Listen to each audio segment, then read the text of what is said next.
He can cook a shoe and it'll taste delicious. You don't even have to bring your own, he says. And that's neat. It's Tom White. This is Teaching to the Test Pattern. Hey, buddy, welcome to Teaching to the Test Pattern. I'm Tom White, your host, and this is part 3 of my conversation with Rob Calloway from Columbia High School in Atlanta. And today we talk about recruiting. We talk about building relationships with our counselors. We talk about what he did before education, and he has a great idea in this podcast on a way to drive community engagement, drive student awareness of careers, and just a fantastic, amazing idea that if you pull this off, which you can, it's relatively easy for most of us. Rob's at a little bit of a benefit because he's in Atlanta. You pull this idea off, you're going to win the hearts of kids. You're going to win the hearts of parents. Your administration is going to think you're a rock star more than they already currently do. And you're going to put yourself in a spot to where in a year or two, if you continue to do this, you're going to be at a spot where you're going to have to find extra space for kids because they're all going to want to jump on board. So make sure that you pay attention for that. I'm going to bury it in there, bury the lead. So you have to go listen to the whole thing because, well, marketing. Hey, speaking of marketing, Amatrace.com is my sponsor for this show. Those guys are freaking amazing. Let's just put it out there. They came on and did a podcast episode or 6 episodes with me about NDI. Now they're a sponsor of the show. They are huge, huge supporters of video production and education. They can really change your life if you're in a spot where you're trying to figure out what you need. Give them a call. Amatrace.com, AMITRACE.com. They can look at your space. They're not package salespeople. That's one of the things that drives me crazy is, hey, we got a package for you. It's a desk. It's 2 cameras. It's this. It's that. Not Amatrace.com. They will give you what you need for your space to make sure you are taken care of. Not only that, they're going to train you, train your kids, make sure that you walk away happy with your gear, knowing how to use it, and creating really cool content. Amatrace.com. Go check them out today. So let's get started. Part 3 of my conversation with Rob Calloway here on Teaching to the Test Pattern. Teaching to the Test Pattern. So how do you recruit students to your program? Man, I just pray to the good Lord that they just bless me with some great students. Now, actually, what I see, I didn't have a plan originally because I didn't really know about the whole recruitment process. I know when I was in the band in high school, we used to go around to the elementary schools, perform, and then, that would lure the kids into the band. But this is a little different because you can't always, take a mobile setup and go down to the middle school or the elementary school and do all that because I can't move the kids. Kids can't hop in the car with me, so we can't go do a broadcast at the middle school even though it's right down the street. So what you have to do is, as far as here at Columbia, I developed a good relationship with the counselors. So the counselors most of the time know what I'm looking for. And so they'll ask the kids, the ones that haven't made the selection, they'll kind of ask them about the things they're interested in. And a lot of times they say that they're interested in this. But what I've learned is a lot of, they'll say, oh, I like music. Oh, I like to rap. And then they end up, and then it's like, oh, no, you ain't gonna teach me how to rap? Like, no, bro. Like, yeah, that's not happening. So trying to weed those out because they walk by and they say I had this recording booth, so they automatically think that we're making rap songs in here. So now that I've kind of gotten past that, I have teachers that ask me like, oh, I have this kid, the Lexile scores through the roof, Milestone scores through the roof, like they just awesome at ELA, this, and this. And those are the ones I say, oh, yeah, let me get those. Or, or any of them that just, don't mind. I have the worst luck with those. Really? Oh, man, I want the kid, for me, you get that sheet that kind of describes the kid. I want the one with the most little check marks because that's the one that I can take from my greatest success so far at my current school. I had a young lady that if you did the research, like in the grade book or whatever, Infinite Campus or whatever your student management system is, she couldn't read, she couldn't write, she couldn't talk. And in my class, you don't have a choice. You're going to stand in front of a camera and read from a teleprompter. Right, yes. And do it live. So her first time up, she did a great job. Words she didn't know, she stumbled through those, but she did a great job. See, I don't want that. See, for me, you talked about the kids with too many activities. I struggle with those. The kid that I'm like, hey, man, we're doing a basketball game. You want to? No, I can't do it. Like, I got a young lady right now who I love, but she cheers, she does this. She's like, I want to be a sideline reporter for ESPN. All right, well, cool. I do games 2, 3, 4 nights a week. Where are you at?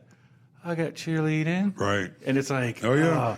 But my girl who has all the back, she's got me, and I can love on her and push her. And you'll find that you do have those students. I mean, you do have those that kind of just come in, and I had this kid from New Orleans. I talk about him all the time. His name is Terrell. And when Terrell came in from New Orleans, he got the heavy New Orleans accent. So he was like, yo, Mr. Calloway, he was telling me he didn't want to talk on camera. I don't like my accent. People don't understand what I'm saying, da-da-da-da-da. So I was like, all right, well, what do you want to do? He was like, man, I really want to make music videos. I want to make music videos. That's what I want to do. And so, I had this thing, Media Week last school year, where I brought in a bunch of industry professionals, and he linked up with one that made videos. And now that's what he does. He makes music videos. I mean, he does these artist interviews where it's just the artist just, giving their life story kind of, so to speak. And he's getting paid to do it. And so, he is, he is one of the ones, like I said, because everybody don't have to be in front of the camera. And everybody think they want to be in front of the camera until they get in front of the camera, right? And, a lot of times you meet these parents, and the parents like, oh, my baby go be Monica Kaufman. Like, okay, all right. So you go have those. But it's always the ones, if they come in and they can find something, because everything is not for everybody. But working in media, and this, Tom, there are so many different things that you can do because, on the side that you used to work on, right? The online stuff, the promotion stuff, all of that, like that's a job where you don't have to really know how to, just do it. Somebody tell you how to do it. You set up the tent, set up the table, set up the aprons. You see what I'm saying? No, there's a job, it's money. And that's what I always tell them is that there are at least 100 different ways that you can make money in this industry. And especially as a high school student, like this one kid, I don't know what school she goes to, but she started out in my program. And I tell folks all the time, if you start in my program, you're probably going to be great. But this kid's name was Michaela. She started doing makeup tutorials on YouTube. Man, don't you know some makeup company starts sending her makeup, eyelashes, starts sending her all of the things that she was doing the tutorials with. And, she didn't have to buy that stuff anymore. That's the hustle. It is. It really and is. I love it. So you talk about your counselors a minute ago and building those relationships. How'd you do that? Man, actually, it's always good to know somebody. And when I started here, I didn't know any of the counselors, but our head counselor, her husband is he's an activist, right? And he's a well-known attorney in the city. He does all kind of stuff, like he was involved in the R. Kelly case. I mean, he does all kind of stuff. So I knew him from my time at being at WAOK because he used to be a constant contributor. And so me and her started talking one day, and I realized who her husband was, and I was like, oh! And then she called him. And then it kind of, just went from there. She was like, oh, yo, I got you. If you need, da-da-da-da, let me know. But then you got some that, they just like, I got a couple counselors. Their favorite things to tell me is work it out, deal with it.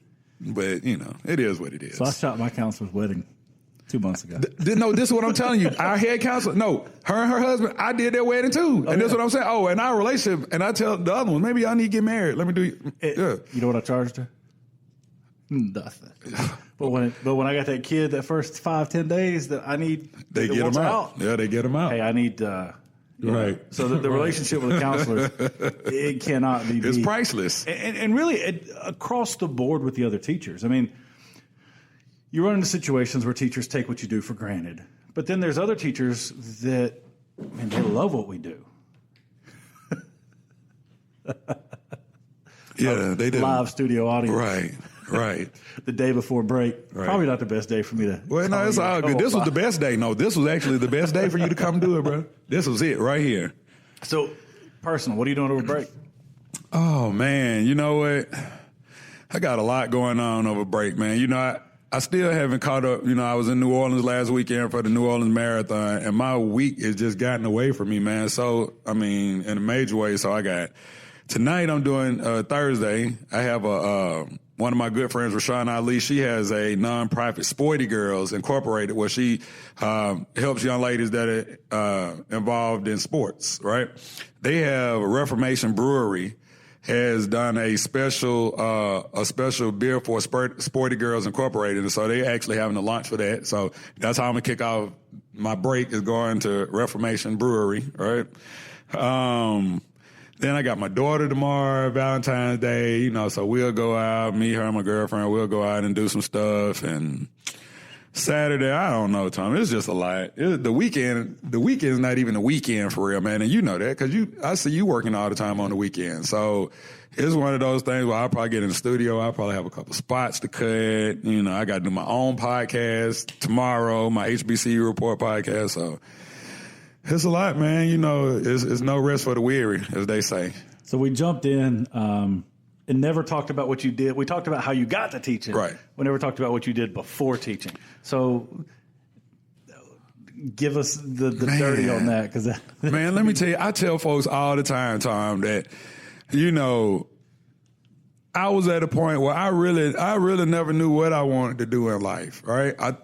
I was in the band. I thought I wanted to be a band director. So when I went to college as a music major, right? And I get out, start teaching. I'm like, I don't like kids. So then my dad was like, man, you ought to come work with me. And at the time, like, my dad used to do real estate. So I was like, all right. So I quit my job, working in the county the first time, to go work with my dad doing real estate appraisals. And I was like, oh, you know what? Now I'm getting to the money. Now it's all making sense. And then my dad died.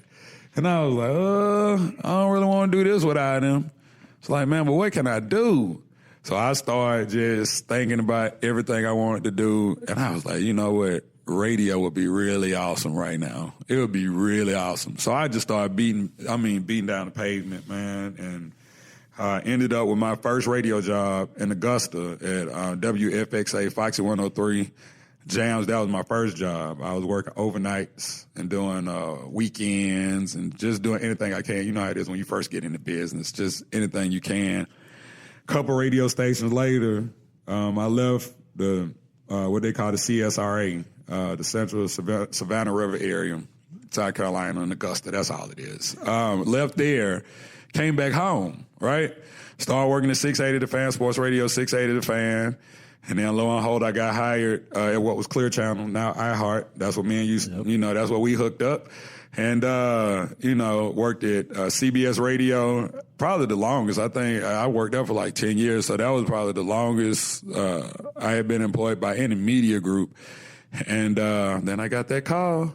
What are those? What's the words I heard you tell in my class? We wish you well in your future endeavors. Oh, the future endeavors. Oh man, let me tell you, the future endeavors email is always epic, because this is what's always epic about it, is that you get the email.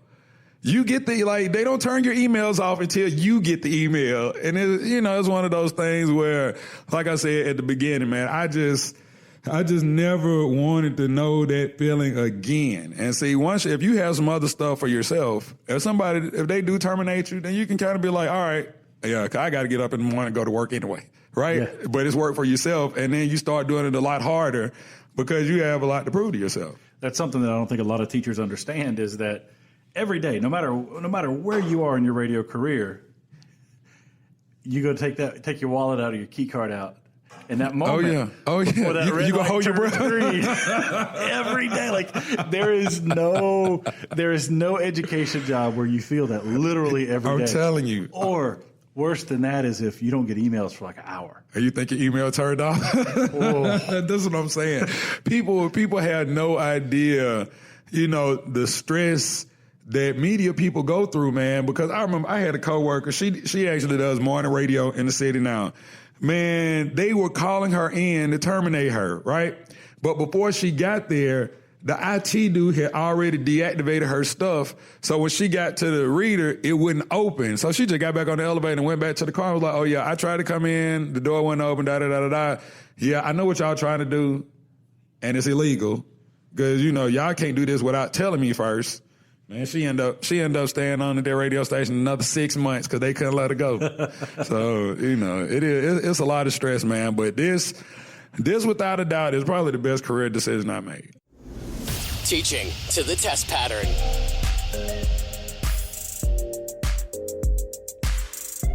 So that wraps up my conversation, part 3 of the conversation with Rob Calloway from Columbia High School. Rob, again, super gracious to let me come and spend some time in his classroom the day before break. There were kids in the room. They were super awesome. They were well behaved. They were engaged. They were paying attention. So again, I'm super gracious to Rob. The original plan wasn't that he would be the guest, but I'd already made plans with him. I know how lesson plans work the day before break. So I was like, dude, let's just you and I chat. And we did that. So make sure to look for part 4 coming out in the next day or so. We're going to talk about what Rob did before education. Rob, great story.